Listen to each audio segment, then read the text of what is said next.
أعوذ بالله من الشيطان الرجيم بسم الله الرحمن الرحيم الطلاق مرتان فإمساك بمعروف أو تسريح بإحسان.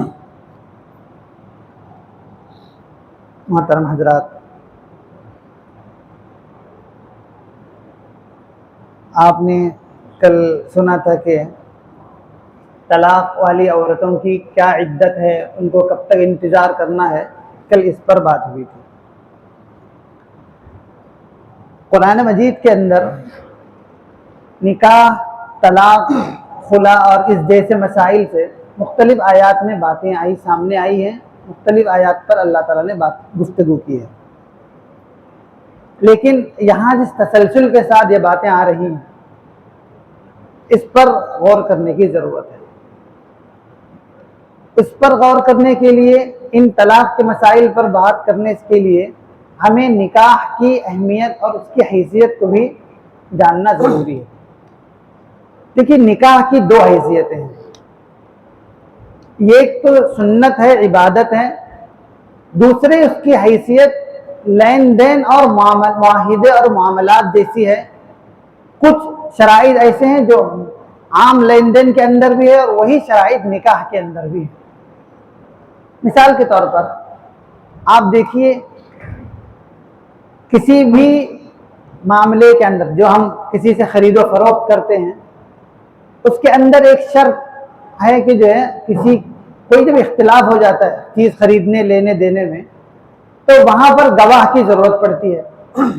اس وقت گواہ کو سامنے رکھنا پڑتا ہے جب معاملہ بگڑ جاتا ہے. لیکن نکاح کا معاملہ ایسا ہے کہ نکاح کے صحیح ہونے کے لیے ہی اسلام نے گواہ کی شرط رکھی ہے، تاکہ معاملہ اگر کچھ آگے پیچھے ہو جائے کل، تو پھر اس کے لیے گواہوں کو سامنے رکھ کر کے شریعت نے فیصلہ کرنے کو کہا. معاملات جیسی چیز ہے لیکن گواہ وہاں شرط نہیں ہے، یہاں شرط ہے نکاح کے صحیح ہونے کے لیے. اسی طریقے سے جب یہ معاہدہ باقی معاہدوں سے اس معنی میں الگ ہے، تو یہ معاہدہ ختم کرنے کے لیے بھی کچھ پابندیاں اسلام نے لگائی ہیں. جیسے مثال کے طور پر عمومی طور پر کیا ہوتا ہے، کوئی بھی معاہدہ دیکھیں ہمیشہ کے لیے نہیں، چاہے نکاح کا معاملہ ہو کوئی اور معاملہ ہو. لیکن نکاح کا معاملہ ایسا بھی نہیں ہے کہ کسی نے نکاح کیا اور چھوڑ دیا. اس کو چھوڑنے کے لیے شریعت نے کئی طرح کے ضابطے، کئی طرح کے پابندیاں طے کی ہیں. ایسا نہیں ہے کہ کوئی آدمی کسی کو اگر نکاح توڑنے کی ضرورت پیش آ رہی ہے لیکن وہ دوسرے مذاہب کی طرح نکاح توڑ نہیں سکتا، ایسا نہیں. اسلام نے اس کے توڑنے کے لیے بھی آداب اور شرائط متعین کیے ہیں. اسی طریقے سے اسلام نے نکاح کے طلاق کے سلسلے میں کچھ جو آداب اور حدود متعین کیے ہیں. اس میں دیکھیے آپ، طلاق کا اختیار اسلام نے مرد کو دیا، عورت کو نہیں دیا. لوگ سوچتے ہیں یہ کیسا ظالمانہ قانون ہے، عورت کے ساتھ ناانصافی ہے، عورت کو طلاق کا اختیار دینا چاہیے. سوچنے کی بات یہ ہے، عورت کو مان لیجئے اگر طلاق کا اختیار دے دیا ہوتا تو عورت کتنی جذباتی ہے، کتنا شارٹ ٹیمپر ہے، اس کو جلدی غصہ آ جاتا ہے اور دھڑ سے وہ فیصلہ کر دیتی ہے. عورت کو کسی معاملے کے انجام تک سوچنے کی اللہ تعالیٰ نے اتنی وہ نہیں دی، طاقت نہیں دی. اسی لیے عورت کے پاس اللہ تعالیٰ نے طلاق کا اختیار نہیں دیا، مرد کو اختیار دیا. مرد کو اختیار دیا، اور کیا کیا اختیار دیا؟ رجوع کرنے کا اختیار دیا. اگر ایسا ہوتا کہ ایک مرتبہ کسی نے طلاق دیا تو پھر ختم معاملہ، رجوع کرنے کا اختیار ہی نہیں، تو بتائیے کتنی پریشانی ہو جاتی. ایک مرتبہ طلاق دے کر کے الگ ہونے سے اگر یہ قانون بنتا شریعت کا، تو اتنی سماجی برائیاں وجود میں آتی ہم لوگ تصور نہیں کر سکتے. اسلام نے اس کے بھی مرحلے طے کیے. ایک طلاق کے اندر رجوع کا اختیار، دوسری طلاق کے اندر رجوع کا اختیار، اور اس اتنی طویل مدت کے اندر سوچنے کا اختیار کہ جو فیصلہ ہم نے کیا، جو غلطی ہم نے کی، اس پر فوراً رجوع کرنے کا اختیار. اس لمبی مدت کو اللہ تعالیٰ نے جو ہے حیض کے آنے تک، 3 حیض تک اللہ تعالیٰ نے انتظار کرنے کو کہا۔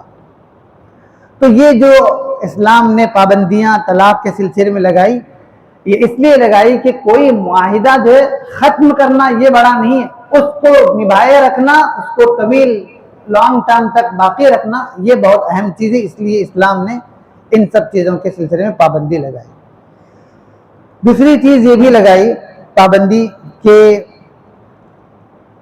رجوع کا اختیار اللہ تعالیٰ نے دیا، ایک طلاق کے بعد بھی اور دوسری طلاق کے بعد بھی۔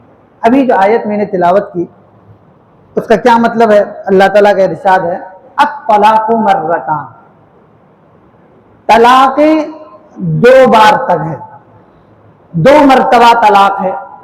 اب تک تو ہم عمومی انداز میں جب لوگ باتیں کرتے ہیں تو کیا کہتے ہیں؟ 3 بار طلاق۔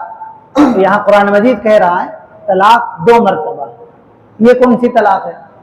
الطلاق مرتان، یہ طلاقیں 2 مرتبہ ہیں۔ کون سی طلاق ہے؟ وہ طلاق جس طلاق کے اندر اللہ تعالیٰ نے مرد کو اختیار دیا ہے کہ وہ رجوع کرے۔ پہلی بار طلاق دیا رجوع کر سکتا ہے، دوسری بار طلاق دیا رجوع کر سکتا ہے۔ 2 طلاقیں ہیں، یہ 2 طلاقیں 2 مرتبہ طلاقیں دی جاتی ہیں۔ تیسری بار اگر کسی نے طلاق دیا تو پھر اسے بیوی واپس ملنے والی نہیں ہے، اس کا جو رجوع کا اختیار ہے وہ اختیار ختم ہو جاتا ہے۔ اسی طریقے سے یہاں جو بات آئی ہے وہ بات دراصل یہ ہے کہ زمانے جاہلیت کے اندر کیا تھا؟ انلمیٹڈ طلاق کا قانون، انلمیٹڈ طلاق، انلمیٹڈ رجوع۔ صبح کو طلاق دیا، شام کو سوری رجوع کر دیا، دوسرے دن پھر جو ہے طلاق دیا، پھر رجوع کیا۔ یہ عورت کو کے ساتھ ظلم تھا۔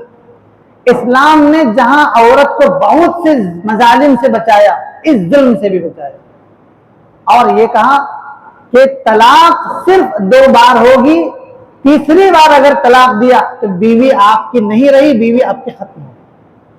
اسلام نے یہ کہا کہ یا تو آپ عورت کا گھر بسائیے یا تو پھر اس کو اچھے طور پر الگ کر دیجیے ہمیشہ کے لیے۔ یہ بار بار صبح شام کی طلاقوں والا سسٹم آپ ختم۔ اسلام نے ان ظالمانہ قوانین پر اب کیا کر دیا ہے؟ پابندی لگا۔ الطلاق مرتان فإمساک بمعروف، یا تو اچھے طریقے سے روک کر کے رکھیے۔